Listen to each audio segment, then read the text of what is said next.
നടവഴിയിടകളിൽ നടുമുറ്റങ്ങളിൽ ഒരു കഥ നിറയുകയായി.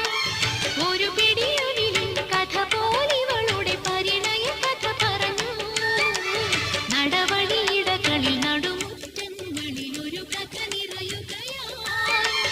ഒരു പിടിയൊലിൻ കഥ പോലിവളുടെ പരിണയ കഥ പറഞ്ഞു. പറയാതറിഞ്ഞവർ പരിഭവം പറഞ്ഞു. ഓ കറുകവയൽ